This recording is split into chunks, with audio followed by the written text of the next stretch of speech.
Question marks, আবার কেন নাকি? হ্যাঁ, আবার কেন মানে স্টুডেন্টদের তরফ থেকে কিছু রিকোয়েস্ট এসছে যে কলিশন বিষয়টা সম্বন্ধে আর একটু ডিটেলসে শিখতে চায়। স্টুডেন্ট যদি শিখতে চায় আমি আটকে রাখার কি? এবং ঘটনা যেটা সেটা হলো যে আমি যতদূর পর্যন্ত ইউটিউব সম্বন্ধে দেখেছি বা ইউটিউবের ভিডিও দেখেছি বা যতদূর আমি ইনফরমেশন পেয়েছি, আমার খুব বিশাল দেখা হয় না অত, যতদূর ইনফরমেশন পেয়েছি সে অনুযায়ী হ্যাঁ অবশ্যই যতটা জানার দরকার ততটা নেই। আরেকটা জিনিসও সত্যি, সেটা হলো যতটা জানার দরকার ততটা সমস্ত ভিডিওতে থাকে না, দেওয়াটা সম্ভব না। হ্যাঁ, কিছুটা পড়াশোনা করতে হবে বিভিন্ন বই ঘেটে। হ্যাঁ, এইবারে স্টুডেন্টদের সঙ্গে তো আড্ডা মারতে মারতে শুরু হয়েছিল। প্রথম ভিডিওটা মনে আছে তোমাদের, প্রথম আড্ডা নাম দিয়েছিলাম। আড্ডা মারতে মারতে শুরু হয়েছিল, স্টুডেন্টরা কাঁপছিল ভয়ে, ফিজিক্স পড়বো নিয়ে ওই দোয়ারি মজুমদার মাইতি বা এনসিআরটি এখান থেকে শুরু করে আস্তে আস্তে স্ট্যান্ডার্ড বাড়াতে বাড়াতে সে জিআরবি কি ধরো রেজনিং লিডওয়াকার, জিমেন্স কি, তারপরে আস্তে আস্তে ইরোডপস, মানে স্ট্যান্ডার্ডটা বেড়ে গেছে। যখন স্ট্যান্ডার্ড বেড়ে গেছে তখন তো চিন্তা ভাবনা করতেই হবে, তাই না? তাহলে আজকে আমরা যেটা করব সেটা হলো যে কলিশনে তোমাদের তরফ থেকে যে আমি ফিডব্যাকটা পেয়েছি সেটা হলো যে কিছু জায়গা সম্বন্ধে তোমাদের আরো জানার ইচ্ছা আছে, এটা 1 নম্বর। আর 2 নম্বর হলো যে আরো যদি ডিটেলসে আলোচনা করা যায়। এবারে যতটা ইনফরমেশন দেওয়ার ততটা আমি দেওয়ার চেষ্টা করছি। 1, 2 আমি চেষ্টা করছি ভিডিওটাকে একটা ভিডিওর মধ্যে সমস্তটা না দিয়ে আমি 2-3 খানা পার্ট করে দিচ্ছি। যতগুলো পার্টের মধ্যে কলিশনের বেসিক জায়গাটা অন্তপক্ষে ক্লিয়ার হয়ে যায়। অঙ্কগুলো এখন হবে না, অঙ্কগুলো তোমরা যারা অনলাইনে পড়ছো তারা যেরকম ভাবে প্র্যাকটিস করছো, দেখো জেনারেল দোয়ারি মজুমদার মাইতি থেকে শুরু করেছে, দত্তপাল বা এই ধরনের বইগুলো থেকে শুরু করেছিল, এখন দেখো ইরোডপস আসতে শুরু করেছে। হ্যাঁ, সুতরাং ভয় পাওয়ার কিছু নেই, যতটা প্রোগ্রেস হওয়ার দরকার ছিল সেইভাবেই এগোচ্ছি। এনিওয়ে, আমরা কলিশন বিষয়টা একটুখানি ভালো করে বুঝে নিই। সেটা হলো যে কলিশন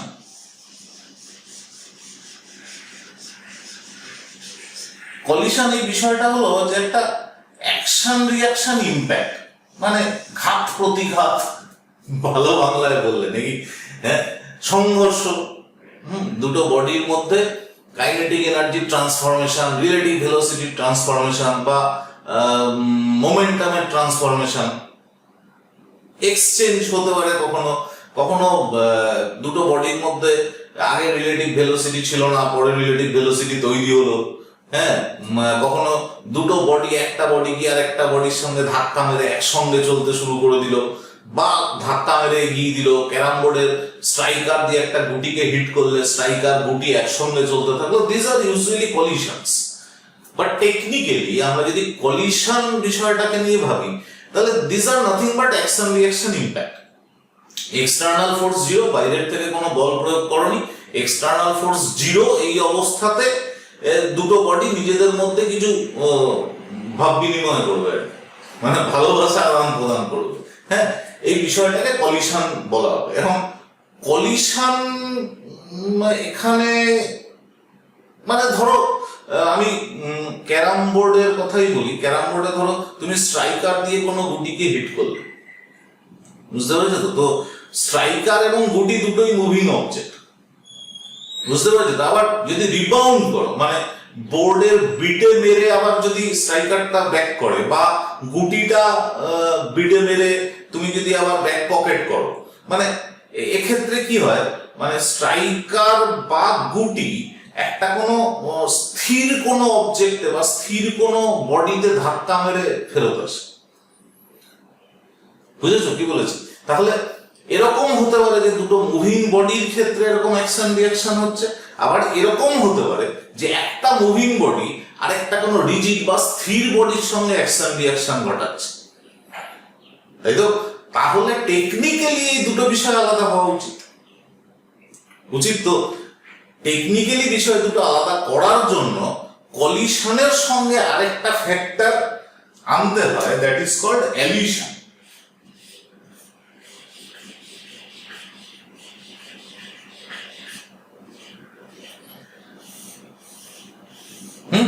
কলিশনের ক্ষেত্রে দুটো মুভিং বডির অ্যাকশন রিয়াকশন ইম্প্যাক্ট, মানে মুভিং বডি ঠিক বলা উচিত না, মুভেবল বডি। একটা বডি ধরো স্থির আছে, একটা গতি স্থির আছে, তুমি স্ট্রাইকার দিয়ে মারো, বুঝতে পেরেছো? It will be collision. বা ধরো দুটো বাইক যাচ্ছে, বা একটা বাইক একটা সাইকেল যাচ্ছে, বা উল্টো দিক থেকে একটা গাড়ি আসছে, এদিক থেকে একটা গাড়ি যাচ্ছে। ইন দ্যাট কেস দুটো মুভিং বডি, তাদের মধ্যে যে ধাক্কা হবে বা সংঘর্ষ হবে, দ্যাট ইজ কল্ড কলিশন। বুঝতে পেরেছো? প্রথমবার বাইক চালানো শিখতে গেছো, কন্ট্রোল করতে পারোনি, কোনো গাড়ির দেওয়ালে গিয়ে ধাক্কা মেরেছো। যদিও এটাকে কলিশন বলে আমরা চালিয়ে নিই, but that is not collision at all, that is elision. মানে টেকনিক্যালি অলিশন বিষয়টা কোথায় আসে? ধরো ড্যামের ক্ষেত্রে কি হয়, মানে জল হাই ভেলোসিটিতে এসে ধাক্কা মেরে তারপরে কি হয়, রেস্টে চলে আসে, বা তার ভেলোসিটি কমে যায়, কিছু একটা হয়। বাট ড্যাম্পের কি কোনো ভেলোসিটি চেঞ্জ হয়? হয় না, তাই না? সুতরাং ওই বিষয়টা এলিশনের আন্ডারে। আমরা যেটা আলোচনা করব সেটা হলো কলিশন। একটা খুব ইন্টারেস্টিং বিষয় এখানে বলে রাখা দরকার আছে, সেটা হলো আমরা যখন পড়তে গিয়ে দেখবো যে কলিশনের কেসে না কনজারভেশন অফ লিনিয়ার মোমেন্টাম এই বিষয়টা অ্যাপ্লিকেবল।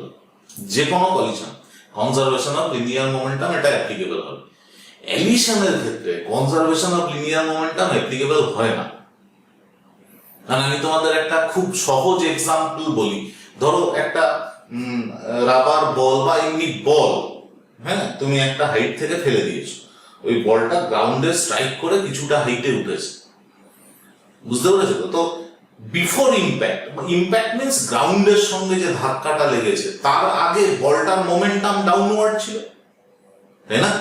এরপরে মোমেন্টামের ডিরেকশন উল্টো হয়ে গেছে, দেখো ভেলোসিটির ডিরেকশন উল্টো হয়েছে, তাহলে মোমেন্টামের ডিরেকশন কি হবে? উল্টো হয়ে যাবে না? এই যে মোমেন্টাম ইনিশিয়াল যেটা ছিল, আর বিফোর ইম্প্যাক্ট যা মোমেন্টাম ছিল, আফটার ইম্প্যাক্ট মোমেন্টামের ডিরেকশনটা উল্টো দিকে হয়ে গেছে, বুঝতে পেরেছো? তাহলে এখানে তো কনজারভেশন অফ লিনিয়ার মোমেন্টাম হবার কোনো ব্যাপার নেই, তাই না? এলিশনের ক্ষেত্রে কনজারভেশন অফ লিনিয়ার মোমেন্টাম ঠিকঠাক অ্যাপ্লিকেবল সব ক্ষেত্রে হয় না, ওটাকে অন্যভাবে অ্যাপ্লাই করতে হয়। আবার তুমি এটাও বলতে পারো যে আর্থের মাস তো near about infinity with respect to the ball, তাহলে আর্থের ভেলোসিটি যদি নেগলিজেবল চেঞ্জ হয়, তাহলেও তো আর্থের মোমেন্টাম যেদিকে ধাক্কা মেরেছে সেদিকে কাজ করতে পারে না। ওটা তর্ক হয়ে গেল, আমাদের বিতর্ক দরকার। মানে তর্কের আগে বি বসালে বিশেষ রূপে তর্ক করা হলো, এটা হতে হবে, বোঝা গেছে তো? এনিওয়ে, কলিশন আর এলিশন এই দুটো বিষয় বোঝা গেছে, যে একটা রিজিড বডি বা স্থির বস্তু, যেটা স্থির ছিল, স্থির আছে এবং স্থির থাকবে, এরকম কোনো বস্তুর সঙ্গে যদি কোনো গতিশীল বস্তু গিয়ে সংঘর্ষ ঘটায়, ইন দ্যাট কেস আমরা সেটাকে এলিশনের আন্ডারে ফেলবো। ঠিক আছে? শুধু ফেলবো, আলোচনা করবো না, কারণ আমাদের এটা নিয়ে বিশাল দরকার নেই। আমাদের সিম্পল এলিশনের যে প্রবলেমগুলো আছে সেগুলো কলিশন বলে চালানো আছে, আমি প্রায় সমস্ত বইয়ে দেখেছি। ঠিক আছে? সুতরাং এলিশন বিষয়টা শুধু জেনে রাখবো, মাথায় রাখবো, খাতায় রাখার একদম দরকার নেই। আমরা যেটা আলোচনা করবো that is collision. Simply collision হলো দুটো মুভিং বডির ক্ষেত্রে সংঘর্ষ, বোঝা গেছে? এখন কলিশন এটার ক্ষেত্রে একটা জিনিস তাহলে থাকবে বলেই ফেলেছি, দ্যাট ইজ মোমেন্টাম কনজার্ভ, ভরবেগ সংরক্ষিত হবে। তার মানে কলিশন এই বিষয়টা যখন অ্যানালাইসিস করব, তখন কতগুলো জিনিস আমাদের মাথায় রাখতে হবে। যে জিনিসগুলো মাথায় রাখতে হবে সেগুলো এক এক করে আমি লিখে রাখি। 1 নম্বর হলো মোমেন্টাম।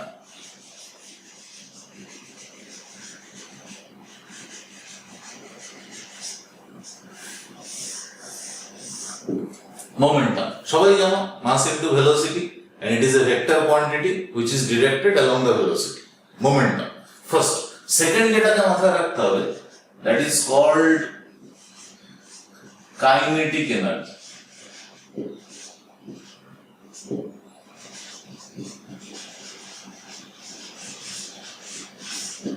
নাম শুনেছো সবাই? আচ্ছা 3 আর যেটাকে মনে রাখতে হবে সেটা দেখো সবাই জানো না।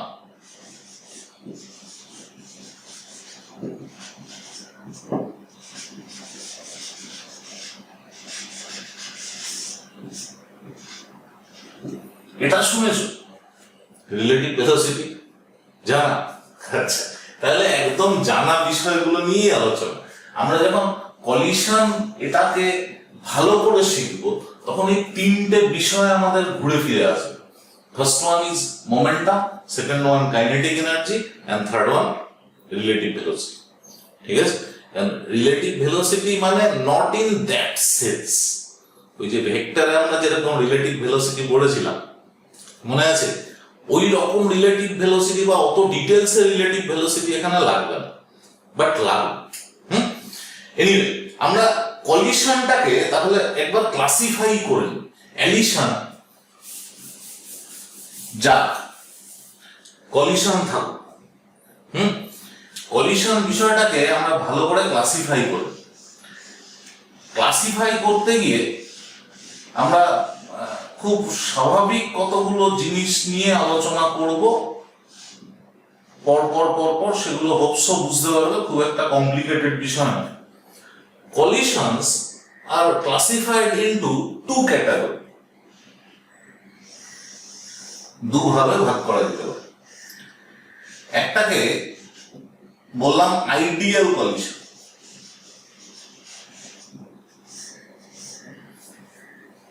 ঠিক আছে, আর একটাকে বললাম রিয়েল কলিশন।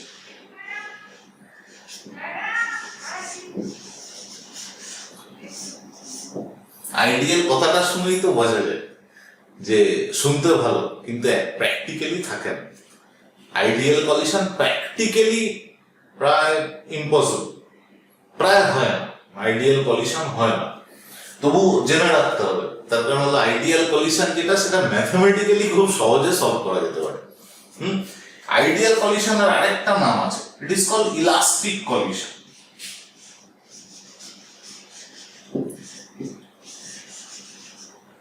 ইলাস্টিক কলিশন হিসেবে রেখে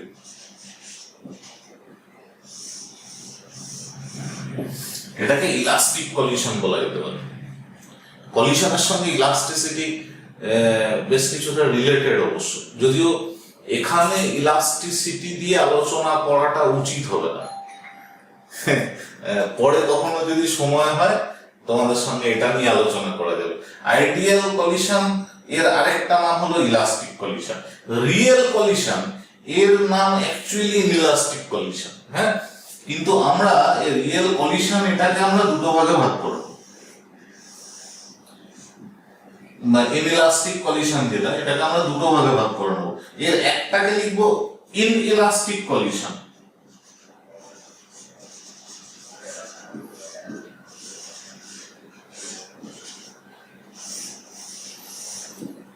আরেকটাকে লিখবো ইনইলাস্টিক কলিশন।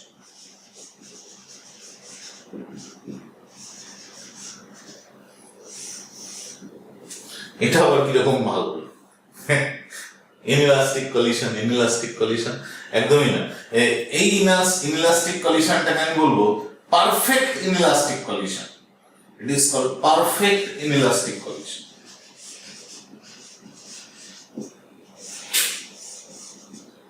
আরেকটাকে বলবো পার্শিয়াল ইনইলাস্টিক কলিশন।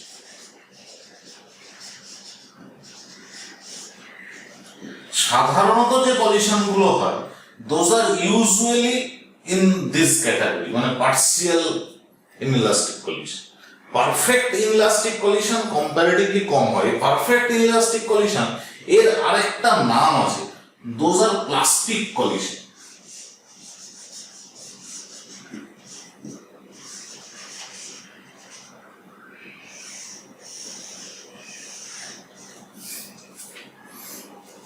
নামগুলো জেনে নিলাম। হ্যাঁ, এবারে ক্লাসিফাই যখন করছি তখন ক্লাসিফিকেশনের পেছনে নিশ্চয়ই কোনো প্যারামিটার থাকতে হবে। সিরিয়াস হয়ে যাচ্ছি না? এনিওয়ে, শিখতে তো হবে, কিছু করার নেই। এই ক্লাসিফিকেশনের পেছনে এই প্যারামিটারটা কি হতে পারে সেটা বোঝার আগে কলিশনের ক্ষেত্রে আমি প্রথমে তোমাদের বলেছিলাম যে মোমেন্টাম কনজার্ভ থাকবে, লিনিয়ার মোমেন্টাম কনজার্ভ থাকবে। কেন থাকবে সেই বিষয়টা একটু বুঝে। ধরো এখানে দুটো বডি মুভ করছে, this one is M1, this one is M2, দুটো বডি। দুটোই ধরে নাও একই দিকে মুভ করছে। It is moving with velocity u2, this one is moving with velocity u1। ঠিক আছে, দুজনের মধ্যে সংঘর্ষ হয়েছে। This one M1, this one M2। After the impact, সংঘর্ষের পরে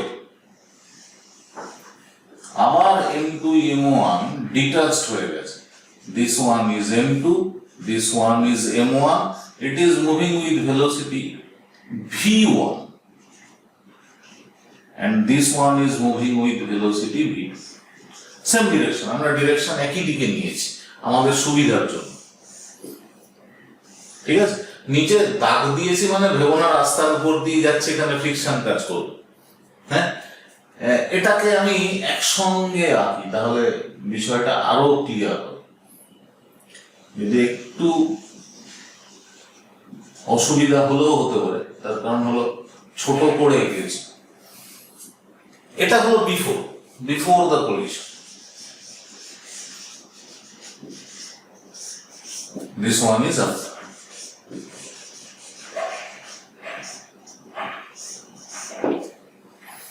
ঠিক আছে, এবারে কলিশন যখন হয়েছে মানে ডিউরিং দ্য ইম্প্যাক্ট, এই সময়টাতে কি হয়, হিউজ অ্যামাউন্ট অফ ফোর্স, মানে এক্সপেন্সিভ হাই ভ্যালুর কোন ফোর্স, এটা খুব সামান্য সময় ধরে ক্রিয়াশীল। বুঝতে পেরেছো তো? Extensive high force, that means nearing infinity একটা ফোর্স, আর ইনফিনিটিজম স্মল একটা টাইম ধরে একটা বডি আর একটা বডির উপরে অ্যাপ্লাই করে। ঠিক আছে, এবং ওই সময়ের অবকাশটা এত ছোট যে ওই সময়টাতে এক্সটার্নাল কোনো ফোর্স বা এক্সটার্নাল কোনো এজেন্ট কোনো কিছু করার বা কোনো রকম চেঞ্জ করার সময় পায় না। বোঝা গেছে? এখন এই সময়ে ধরো M1 এই বডিটা M2 এর উপরে এদিকে F2 ফোর্স অ্যাপ্লাই করছে, F2, and simultaneously একই সময় এই বডিটাও এর উপরে towards this F1 force apply করেছে।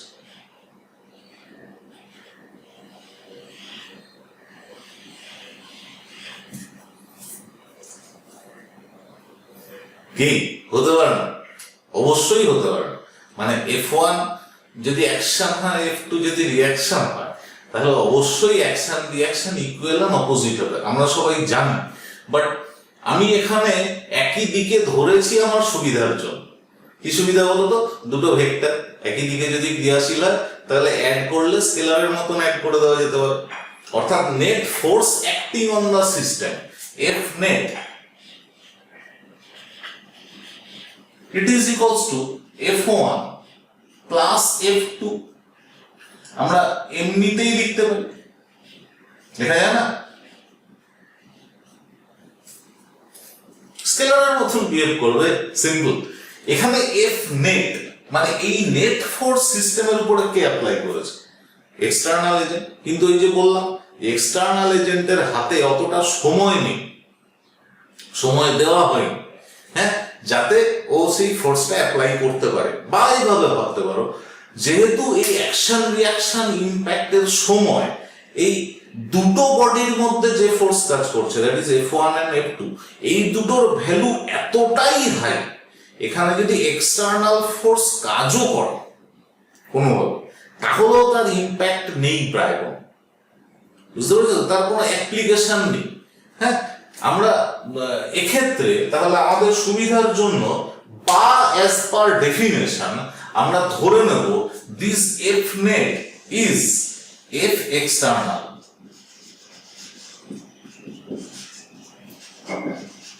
and it is equals to 0.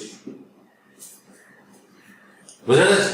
তাহলে F1 plus F2 equals to যদি 0 হয়, F1 equals to minus F2 হবে। সেই গল্পটাই তো এলো, action reaction equal and opposite, নতুন কি, তাই না? এবারে F1 হলো force applied on M1, force applied on M1, it is equals to M1 into V1 minus U1 by time t ধরলাম, যদিও খুব ছোট হবে, it must be written M into dVdt, anyway এটাও লেখা যেতে পারে, it is equals to M2 into V2 minus U2 by t, and here minus sign বসবে, এই যে মাইনাস সাইনটা ছিল, t will be cancelled out. Now M1 V1 এখান থেকে minus M2 V2, so it will be plus M2 V2 equals to M1 U1 plus M2 U2. এটা কি? This one momentum after impact, সংঘর্ষের পরে ভরবেগ, নাকি রৈখিক ভরবেগ, এনি মিনস, এখানে সার্কুলার কোনো কিছু আলোচনা করছি না, and this one is linear momentum before impact, বুঝতে পেরেছো তো? তাহলে এক্সটার্নাল ফোর্সের অ্যাবসেন্সে কি হবে? মোমেন্টাম কনজার্ভ হবে, and this very phenomena is known as conservation of linear momentum, রৈখিক ভরবেগের সংরক্ষণ সূত্র, তাই না? লস অফ মোশনে পড়েছি, নিউটনস লস অফ মোশন। তাহলে যে কোনো কলিশন হোক না কেন, এই প্রত্যেকটা কলিশনের কনজারভেশন অফ লিনিয়ার মোমেন্টাম থাকতেই হবে। এবারে বুঝতে পারছো কেন এলিশনটা আলাদা করে লিখেছিলাম, ওখানে কনজারভেশন অফ লিনিয়ার মোমেন্টামটা অ্যাপ্লিকেবল হচ্ছে না। হ্যাঁ, এনিওয়ে আমরা তাহলে এই প্রত্যেকটা ক্ষেত্রে ক্রাইটেরিয়া হিসেবে এটা লিখে দিতে পারি যে এখানেও conservation of linear momentum CLM, conservation of linear momentum applicable, এই কেসেও conservation of linear momentum applicable, and in these two cases, that means in this case conservation of linear momentum applicable. তার মানে যে কোনো মোমেন্ট, যে কোনো কেসে আর কি এই মোমেন্টামের চেঞ্জ বিষয়টা আশা করা উচিত নয় কলিশন, রৈখিক ভরবেগ যা ছিল তাই থাকবে। তাহলে কলিশনটাকে ক্লাসিফাই করব কিসের ভিত্তিতে? একটা কোনো তো রুট থাকতে হবে, বা একটা কোনো কোয়ান্টিটি থাকতে হবে, বা কিছু কোয়ান্টিটি থাকতে হবে, একটা না থেকে অনেকগুলো কোয়ান্টিটিও থাকতে পারে। কার উপরে বেস করে আমি এই কলিশনটাকে ক্লাসিফাই করব? কিসের উপরে? 2 আর 3, এই যে দুজন রয়ে গেছে, kinetic energy and relative velocity.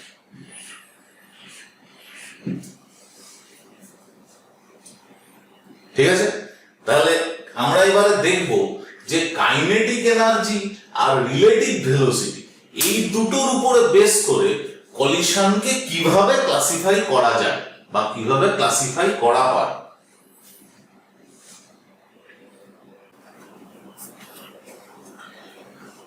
তাহলে এবারে কোশ্চেনটা আসছে, এবারে কোশ্চেনটা এসে দাঁড়িয়েছে যে কলিশনকে ক্লাসিফাই করব কার উপরে ভিত্তি করে। কারণ অলরেডি লিনিয়ার মোমেন্টামের কনজার্ভ হয়ে গেছে সব ক্ষেত্রে, ক্লাসিফিকেশন তো করতে হবে। ক্লাসিফিকেশন করতে গিয়ে কোন অ্যাসপেক্টটার হেল্প নেব? কোনটা, কাইনেটিক এনার্জি না রিলেটিভ ভেলোসিটি? ঘটনা হলো আমরা এই যে ক্লাসিফিকেশন করছি, this classification can be done on the basis of kinetic energy as well as on the basis of relative velocity. বুঝতে পেরেছো তো? কারণ কাইনেটিক এনার্জি তো তোমরা জানোই, half m v square, half m v square, half m u square, তাই না? V final velocity, u initial velocity. তো এখানে যদি কনজার্ভ হয় final kinetic energy, initial kinetic energy, সেটাকে খুব সহজে আমরা লিখতে পারি। বাট আমরা যেটা এখন শিখবো সেটা হলো রিলেটিভ ভেলোসিটির কনজারভেশন। সেই বিষয়টা কি, আগের যে এক্সাম্পলটা ছিল সেই ছবিটা আমি আরেকবার ড্র করব।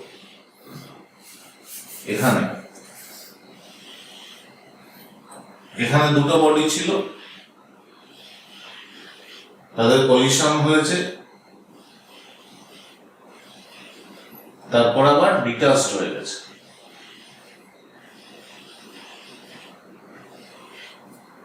তাই তো? এরকমই ছিল তো। তাহলে এবারে আমরা নাম দিয়ে দিই, this one is M1, this one M2, this one M1, M2, M1, M2। এটা U1 ভেলোসিটিতে যাচ্ছিল, ইট ইজ U2। এখানে ভেলোসিটির কোনো প্রসঙ্গ আসছে না, এখানে V1 ভেলোসিটি ছিল and it is V2। উপরে লিখেছি ভেলোসিটিটা যাতে বুঝতে তোমাদের সুবিধা। এখন রিলেটিভ ভেলোসিটি, এক্ষেত্রে ওই যে বললাম যে রিলেটিভ ভেলোসিটি ওই যে লেভেলে ভেক্টরে পড়েছো সেই লেভেলে লাগবে না। এখানে যেটা লাগবে সেটা হলো ম্যাগনিটিউড অর রিলেটিভ ভেলোসিটি। এখানে যেরকম পরিষ্কারই বোঝা যাচ্ছে যে U1 গ্রেটার দেন U2 হতে হবে, মানে এর ভেলোসিটি যদি বেশি না হয় তাহলে ধাক্কা মারবে কি করে? সাইকেল নিয়ে বাইককে তাড়া করেছো, যদিও অনেক সাইকেল আছে যেগুলোর ভেলোসিটি অনেক বেশি পর্যন্ত বাড়ানো যেতে পারে, বাট এনিওয়ে আমরা সাধারণ হিসেবে কি ধরবো যে সাইকেল নিয়ে বাইককে তাড়া করা যাবে না, তাই না? সুতরাং পেছনেরটা ভেলোসিটি বেশি হতে হবে, নাহলে সংঘর্ষ হবে, কলিশন হবে না। And in this case V2 must be greater than V1, নাহলে কি হবে? ধাক্কা মারতে মারতে নিয়ে যাবে। এটা তো পসিবল নয়, পসিবল নয়, পসিবল করানো যেতে পারে না এরকম নয়। In that case spinning motion থাকতে হবে, আরেকটা মোশন আনতে হবে। এনিওয়ে আমরা যদি তাহলে ইনিশিয়াল রিলেটিভ ভেলোসিটি হিসেবে ভাবি, ইনিশিয়াল রিলেটিভ ভেলোসিটি, তাহলে del u initial relative velocity, it is U1 minus U2, তাই না? আর final relative velocity del V, it is V2 minus V1। এখন যারা ভেক্টর অনেক ভালো মতন জানো তারা বলবে এটা তো relative velocity of 1 with respect to 2, এটা হলো relative velocity of 2 with respect to 1। না, আমার শুধু ম্যাগনিটিউড নিয়ে দরকার আছে। হ্যাঁ, এবং আমরা এখানে যেটা আলোচনা করছি, মানে যে কলিশনটা আমি এখানে ছবি এঁকেছি, that is 1D collision. 1D collision মানে linear collision, rather head on collision. সামনাসামনি ধাক্কা লেগেছে এবং এটা ওই ক্যারাম বোর্ডে স্ট্রাইকার পকেট করার মতন নয়, যে স্ট্রাইকার আর গুটি স্ট্রেট লাইনে বসিয়েও তুমি পকেট খুঁজে পাচ্ছিলে না, একটা অ্যাঙ্গেলে গুটিটাকে হিট করলে যাতে সেটা পকেটে চলে যায় এবং গুটিটা একদিকে গেল স্ট্রাইকারটা অন্যদিকে গেল, এরকম ব্যাপারটা না। এখানে যে কলিশনটা আলোচনা করছি আমরা, বা যে কলিশনটা প্রথমত আমাদের শিখতেই হবে, সেটা 1D কলিশন। 2D বা 3D মানে হলো অনেকগুলো 1D application, like projectile motion. Translational motion করেছিলে, প্রজেক্টাইল মোশন 2D হোক বা 3D প্রজেক্টাইল যাই করো না কেন, ইন দ্যাট কেস ওই দুটো 1D বা তিনটে 1D বা তিনটে ট্রান্সলেশনাল মোশনকে একসঙ্গে অ্যাপ্লাই করতে হয়েছে, তাই তো? এখানে আমরা যেটা করেছি সেটা হলো 1D মোশন বা হেড অন কলিশন। তাহলে এই হেড অন কলিশনের ক্ষেত্রে রিলেটিভ ভেলোসিটি হিসেবে যদি ধরো, প্রথমের ক্ষেত্রে এই বডির রেসপেক্টে এই বডির, আর পরে এই বডির রেসপেক্টে ওই বডির, কিরকম গন্ডগোল হয়ে যাচ্ছে, তাই না? আমাদের যেটা দরকার সেটা হলো del u, not del u vector, or it is not u1 2, relative velocity of 2 with respect to 1 বা relative velocity of 1 with respect to 2, এটার দরকার নেই। যেটা দরকার আছে ম্যাগনিটিউড অফ রিলেটিভ ভেলোসিটি। তাহলে আমরা এটাকে u1 মাইনাস u2 না লিখে u1 ডিফারেন্স u2 লিখতে পারি।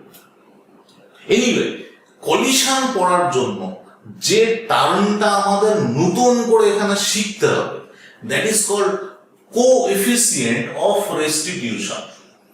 কোএফিসিয়েন্ট অফ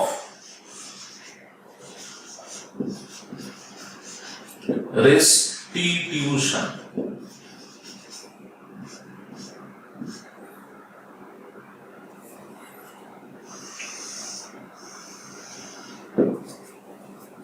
নামটা চেনা চেনা লাগছে? হ্যাঁ, আরো একটা নাম আছে, আরেকটা নাম হলো কোএফিসিয়েন্ট অফ রেজিলেশন। শুনেছো কখন? কোএফিসিয়েন্ট অফ রেজিলেশন বা resilience.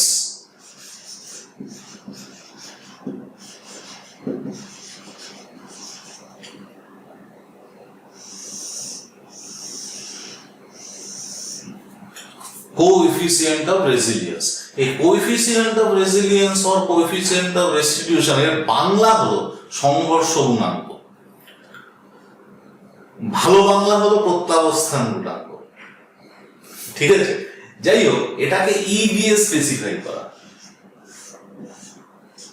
It is equals to final relative velocity by initial relative velocity, তাই না? আবার রিলেটিভ ভেলোসিটি নট এটা অনলি ম্যাগনিটিউড। বুঝতে পেরেছো তো? তাহলে আমরা এটা কি লিখবো? মডুলাস বা এমনি ডিরেক্ট তুমি এইভাবে লিখতে পারো, v1 difference v2 by u1 difference u2। মানে আমরা শুধু ভ্যালুটা নিয়েছি। ইন দিস কেস এক্ষেত্রে এটা হয়ে যাবে v2 মাইনাস v1 বাই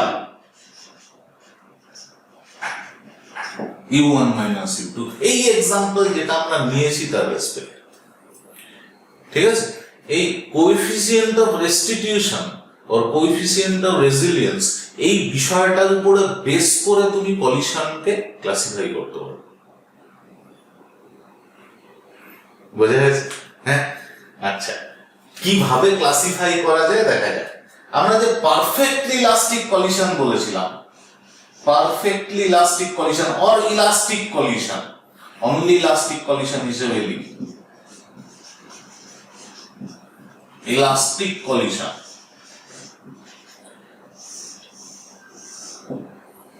এর কেসে এই ই ইকুয়ালস টু 1 হবে ইলাস্টিক কলিশন। অর্থাৎ আগে যা রিলেটিভ ভেলোসিটি ছিল পরেও রিলেটিভ ভেলোসিটি সেম হবে। তাহলে আমি কি এটা বলতে পারি না যে in case of perfectly elastic collision or elastic collision relative velocity is also conserved. এই যে ইনিশিয়াল রিলেটিভ ভেলোসিটি আর ফাইনাল রিলেটিভ ভেলোসিটি সেম হয়েছে, তার মানে তো রিলেটিভ ভেলোসিটিরও কনজারভেশন হবে, তাই তো? And in case of inelastic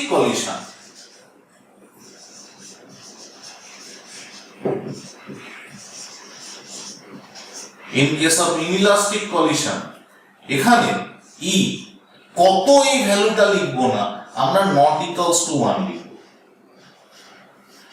তার মানে এর কেসে কি হবে? কি রিলেটিভ ভেলোসিটি কনজার্ভ হলো না। বোঝা গেছে কি বললাম? তাহলে ইলাস্টিক কলিশনে মোমেন্টাম কনজার্ভ হবে, ইনইলাস্টিক কলিশনে মোমেন্টাম কনজার্ভ হবে। ইলাস্টিক কলিশনে রিলেটিভ ভেলোসিটি কনজার্ভ হবে, ঠিক আছে? ইনইলাস্টিক কলিশনে রিলেটিভ ভেলোসিটি কনজার্ভ হবে না, ঠিক আছে?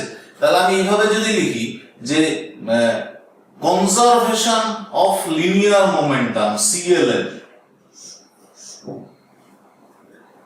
conservation of relative velocity CRV, and conservation of kinetic energy CKE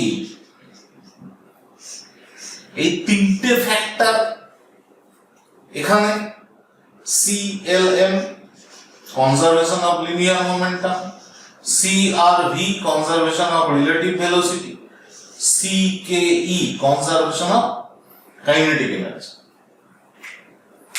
ঠিক আছে, এই ক্ষেত্রে কনজারভেশন অফ লিনিয়ার মোমেন্টাম হবে, এখানেও কনজারভেশন অফ লিনিয়ার মোমেন্টাম হবে।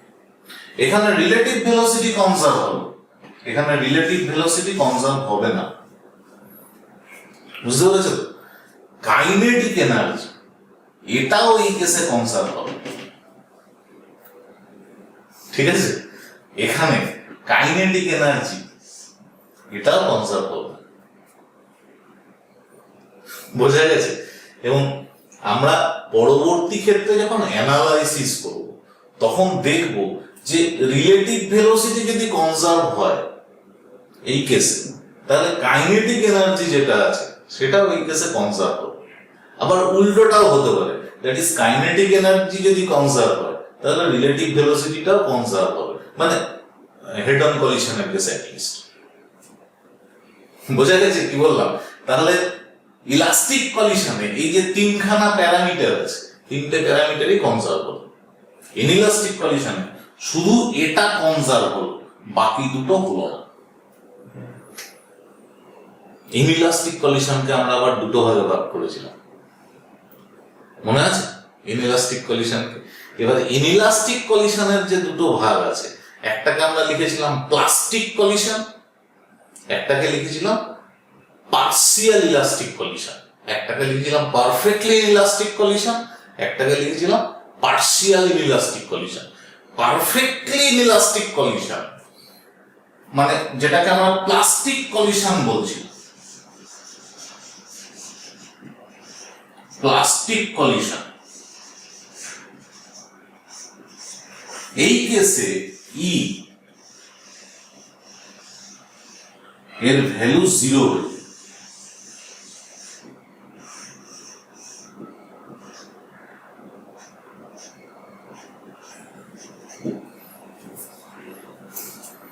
জিরো হয়ে গেলে কি হবে? কি হয়? E zero, that means V1 আর V2 সেম হয়ে যাবে, মানে বডি দুটো একসঙ্গে আটকে যাবে। বুঝতে পেরেছো? একটা ব্লকের মধ্যে গুলি করেছে, ব্লকটা মুভ হলো, চলতে পারে। হ্যাঁ, ব্লকের মধ্যে একটা গুলি করা হয়েছে, গুলিটা ব্লকের মধ্যে ঢোকার পরে দুটো একসঙ্গে চলতে শুরু করেছে। তাহলে আগে রিলেটিভ ভেলোসিটি ছিল, পরে রিলেটিভ ভেলোসিটি 0 হয়েছে। ইন দ্যাট কেস ই এর ভ্যালু কত হবে? It will be 0।